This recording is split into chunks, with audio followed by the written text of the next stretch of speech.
Tesla recently laid off 10% of its workforce, and that is around 14,000 employees. In fact, as of April 25th, 266 tech firms have laid off nearly 75,000 employees all across the world. So much is going on in the job market, and it's adding to the anxiety and fear of those who are heading to US in 2024. What do these layoffs mean for you? And what can you do to protect yourself against bad job markets? Let's talk about all this, and I'm going to share some lesser known and crucial tips regarding working in the US. So do watch this video till the end. Let's get started.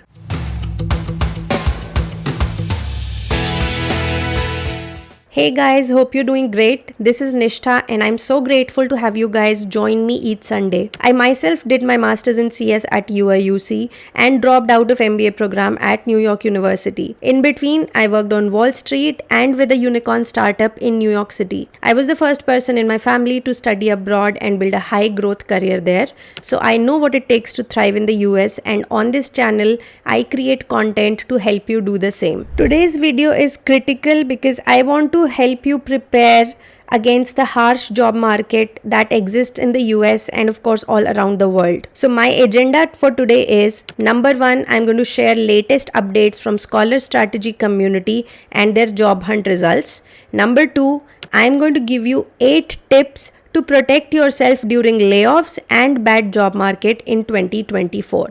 Let's start with the real updates from real people. I'm going to share how it's going for Scholar Strategy clients in 2023 and 2024 and whether they are able to land jobs and summer internships there. To begin with, one of my very hardworking clients interned at Dell last year, but she could not get a pre-placement offer. After that, it became really stressful because she didn't land any full-time offer even till beginning of March. She was aggressively applying, and knowing her, she was even great at networking and all. Although she was getting a few interview calls, nothing was converting. We knew that a lot of openings will open up in the middle of spring semester, and that is what happened. By mid-March, she was interviewing at Capital One, Goldman Sachs, Walmart and Blackstone. She received a great offer of senior data science position with Capital One, and she was feeling on top of the world.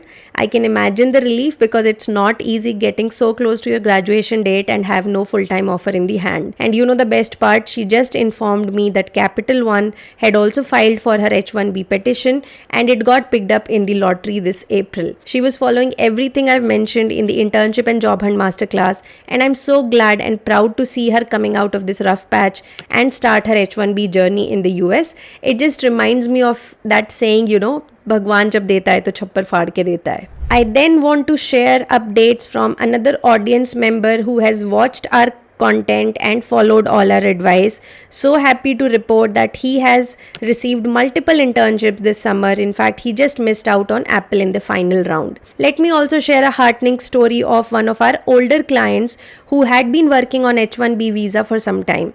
He had studied robotics at CMU and was working as an AI engineer at a startup, but he got laid off last November. But he didn't give up and dug into his network. Happy to inform that he secured a few on-site interviews quickly and converted to 2 offers. He joined the new job in February, and the best part, he managed to secure a good raise as well as better position this time. Next, I have another internship and job hunt masterclass client who landed a product management internship this summer, and one of our last year's client converted his internship to full-time role. So yes, a lot of positive news around, and I'm the kind of person who likes to look at the glass half full. So I think there's good potential to tap into in US tech market, and if you're ready to hustle and be patient, something great can be worked out. Now let's move on to the second part of this video, which is 8 tips to protect yourself during layoffs and bad job market in 2024. The thing is, job market is likely going to continue to be bad for a while, I feel. There might be more layoffs this year. This has 2 impacts on you. First, you may have difficulty finding jobs and work visa sponsorship itself, which means it would be hard to repay your loans and get a good ROI on your education investment. Second, if you get jobs and visas, you might get laid off and be forced to leave US. So I'm going to share some tips to avoid getting into these shitty situations. If you're heading to US for bachelor's or master's this year, or you're currently studying there, do these 8 things to protect yourself. Now, these are super crucial, and especially the few points in the end. So make sure you watch this video till the end. So let's start with those 8 tips. And number 1 is add WorkX on your resume. Get some sort of relevant work experience before you land in the US, especially if you're a fresher. Do an internship, even if it's for 3 or 4 weeks before you fly out. In fact, I have someone interning with me right now who is going to US to study this fall. Of course, the more relevant this internship is for your target roles, the better it would be for you. Number 2, skill up. If you have a skill gap for your target job roles, take an online course and fill it. For example, you are going for a data science course and you don't have any background knowledge in statistics. In this case, I would highly recommend taking an online course and learning stats. Earlier, I did not suggest these things because I felt like you are anyways going to study in the US, right? So why spend money or time on another course? You can always learn those things during your masters. But the thing is, in this kind of a job market, it is better to be extra prepared. By filling these gaps before landing in US, you are preparing yourself to be interview ready when the career fairs begin in September and October. Otherwise, you will not be ready for job hunt this fall. So my advice, don't leave any gaps in your resume. Take some extra courses if you have to and fill those skill gaps. Number 3, keep backups in India. Try to do some networking activity in India. Have some industrial contacts ready who you can reach out to for internship and full-time jobs if things don't work out for you later in the US.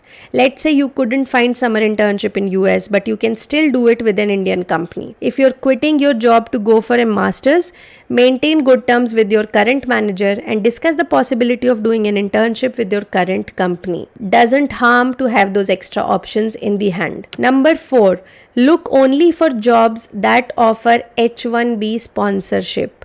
No point in working with an employer who won't file for your H-1B. Just don't waste your time there. An added note here, as we discussed in our last video titled H-1B Sucks, we saw that small companies, especially in non-IT fields, are very unlikely to understand or file for H-1B petitions. You would be better off focusing on global MNCs who have a history of filing for H-1B visas. I'm going to do a detailed video on this next week, so make sure you subscribe on our channel and keep an eye out for next week's video. Number 5, find out about H-1B cap exempt jobs. These are basically jobs that don't fall under the cap of 85,000 H-1B visas that are handed out each year. So you have a higher probability of getting these visas. Next week's video is also going to cover this in very much detail.